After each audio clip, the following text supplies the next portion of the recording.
ጉድናን ፖለቲከኛ ነው እንትን ነው ምናምን የሚሉ ሰዎች ቄስ ጉድናን እኔ ስለምወደው በስሙ ጠራዋለሁ። ሶሪ እንደዚህ እንደ አንድ ቅርብ ሰው ነው የማያሆነኝ። ጀስቲስን ዲፋይንድ ያደረገ ሰው ነው እና ሆኖም ደግሞ ያሳየ ሰው ነው። ብዙ ትንታኔ ውስጥ ሳልገባ እኔ እግዚአብሔር የሰጠኝን ሕዝብ ትቼ አልሄድም ብሎ የሞተ ሰው ነው። ዛሬ ብዙዎች ሸሽቶ መጥቶ ዛሬ ስለ ጀስቲስ ስለ ወንጌል ምናምን ሊነግሩን ይፈልጋል። እሱ ግን እዚሁ የሞተ ሰው ነው እና እድሉ ነበረው ልልህ ነው። መሆን የሚችል ሰው ነው። ጉዲና ቱምሳ የሚያስባቸው ሀሳቦች የኢትዮጵያን ፖለቲካ ኢንፍሉዌንስ አድርገዋል ወይ? አዎ።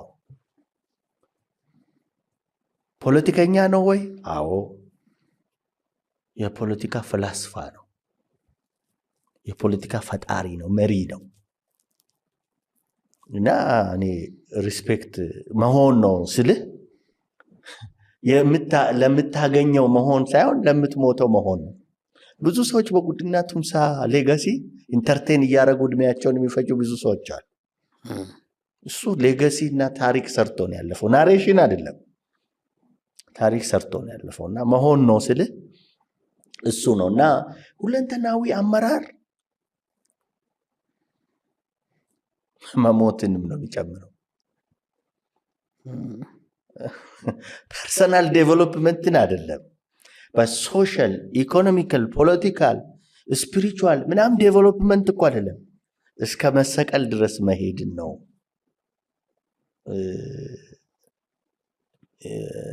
የሚያሳየው ማለት ነው የሚለውና ሰዎች አመራር የስልጣንና አንድ እኔ መጽሐፍ ላይ ያለው ላንብብል።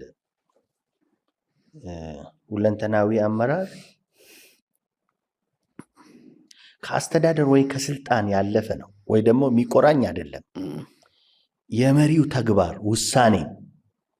ተግባሩን ውሳኔውን እና መስተጋብር የሚመራ የእምነትና የእሴት ስርዓት ነው ማለት።